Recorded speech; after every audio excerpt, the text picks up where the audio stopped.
This is Optimal Finance Daily, episode 1575, 10 Financial Statistics of the Average American by Joel of BudgetsAreSexy.com. And I'm your host and personal finance enthusiast, Diana Merriam. This is the show where I narrate posts from your favorite personal finance bloggers, with their permission, of course. If you're in the US, I hope you have something fun planned this weekend for 4th of July. I'm actually traveling to Colorado Springs today. I'm speaking at a Camp FI event, and I'm so excited. I often hear people talk about how the pursuit of financial independence can be a lonely road because it's hard to find friends that also prioritize their finances. I've solved for this by going to events like Camp FI, and I even created my own event called the Economy Conference, and that's spelled with an M-E at the end, not an M-Y. I'm not exaggerating when I tell you that all of my closest friends today are people doing incredible things with their money, and it has made my own journey so much more fun.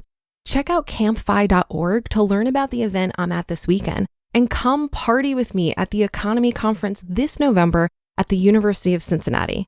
Tickets are available now at economyconference.com. But since you're here, let's get right to it and continue optimizing your life.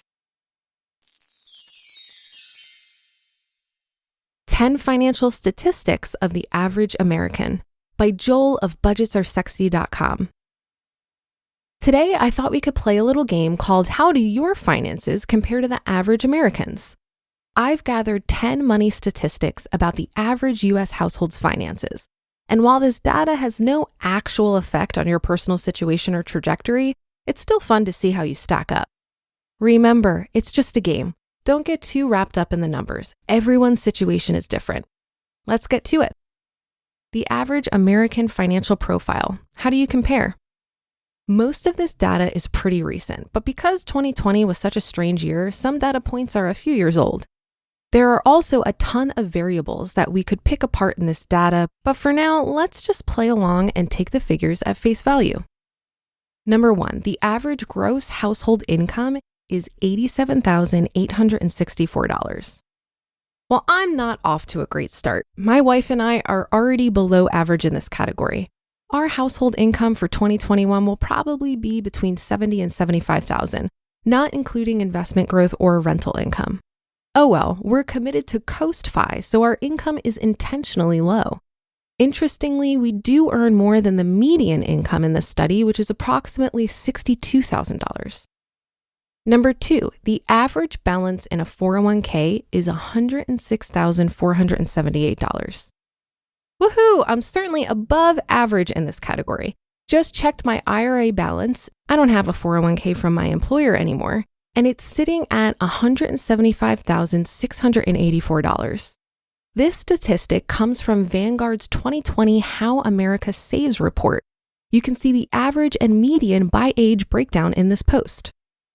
Number 3, the average American retirement savings is $407,490. I like this study a bit better than the last. It's from Personal Capital, which, as you guys know, has a more complete overview of people's entire net worth, not just their 401k balances. This data is as of April 3rd, so it's hot off the press. The study also breaks down average retirement savings by state as well as age groups. For my wife and I, we rank above average in this category for our state, age group, and the general averages. We are on track to early retirement. Number 4, the average checking account balance is $10,618. As of this writing, my wife and I have a little over $24,000 across our checking accounts, so we'll claim above average for this statistic. In the full report, it also shows that the median checking account balance is only $2,000. Which means 50% of Americans have less than $2,000 in their checking accounts. Number 5, the average American spends $5,102 per month. Here's a peek inside the average monthly expenses of Americans. The total is a little more than $61,000 each year. Keep in mind that this is the average, and there's a pretty huge difference between high and low cost of living areas, kids or no kids, etc.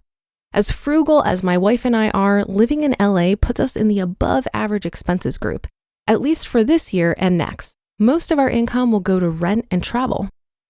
Number 6, the average FICO credit score is 711. Some good news. The data shows that the national average credit score has increased every year over the past decade. I regularly check my credit score with the Mint app. Right now, I'm sitting at 814, well above average. Number 7, the average American has $6,194 in credit card debt. I feel like this statistic can be interpreted many ways. In fact, the full report shows that most people, 52%, have a balance of less than $2,500. For my wife and I, we keep a rolling credit card debt of about $2,000 to $3,000, and our accounts are paid off in full every month. I'm going to give us a below average rating on this credit card debt category. Number 8, the average US total household debt is $145,000. This total household debt statistic covers a broad range of debts like auto loans, home mortgages, rental property loans, student loans, etc. So I guess the argument of good debt versus bad debt is open to interpretation here. Since my wife and I currently have 9 real estate investments, all of which are leveraged with mortgages and loans, it's safe to say we have above average household debt compared with others. Except mortgages, we have no other loans or consumer debt. Number 9, the average US savings rate is 13.7%. This is a 2020 statistic, which could be an anomaly because a bunch of households cut down their spending last year in quarantine. The 2019 savings rate was just 7.6%. My wife and I are definitely below average in this category, but as I mentioned before, we are coasting to early retirement as our existing assets are compounding quicker than we can save excess money ourselves. Number 10, the average Social Security retirement benefit is $1,514 per month. Social Security benefits are very modest. For a medium earner retiring at age 65, it's predicted that Social Security income will replace only about 35% of their prior working income. Dang. A good reminder to take retirement into your own hands and build up your personal nest egg. Personally, I don't include Social Security income in my retirement projections. I'm still 30 plus years away from any benefits, and a lot can change in 30 years. I just logged into my Social Security portal, and it shows I'm on track for a $1,742 monthly payment. So I'll put myself as above average for this data point, even though it's kind of a moot for me right now. So there you have it. How do your finances stack up? Do you feel okay with your situation compared to your fellow Americans? Sorry to the international listeners out there. My results are all over the place in both good and bad ways. I have low income, high spending, larger than normal investments, a weird debt profile, etc. In general, I feel good, but there are definitely some items I can improve on. What about you? Oh, lastly, a quick note about comparisons.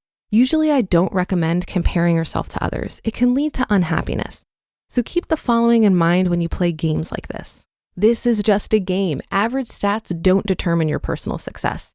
If you are above average in something, take a second to count your blessings and practice appreciation. If you are below average in something, use it as motivation to progress and get better. That's what this blog is all about, helping improve your situation and having fun along the way. You just listened to the post titled 10 Financial Statistics of the Average American by Joel of budgetsaresexy.com. If you're listening to this podcast, I would argue that you're doing better than most.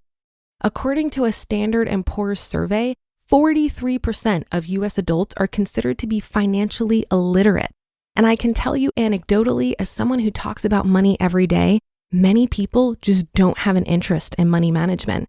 We've been conditioned since birth to believe that wealth is material luxury versus understanding that true wealth is built from buying assets.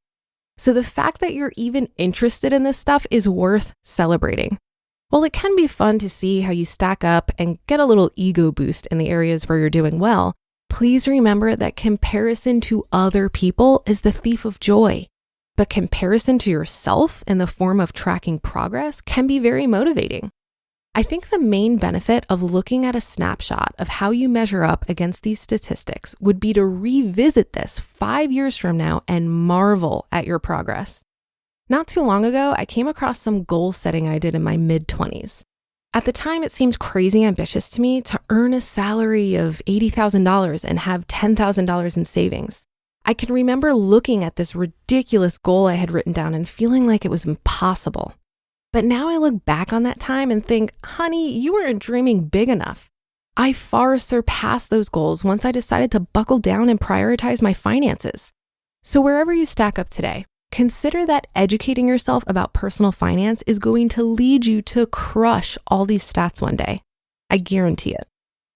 And that will do it for today. Have a great day and start to your weekend. Thank you for listening, and I'll be back here tomorrow where your optimal life awaits.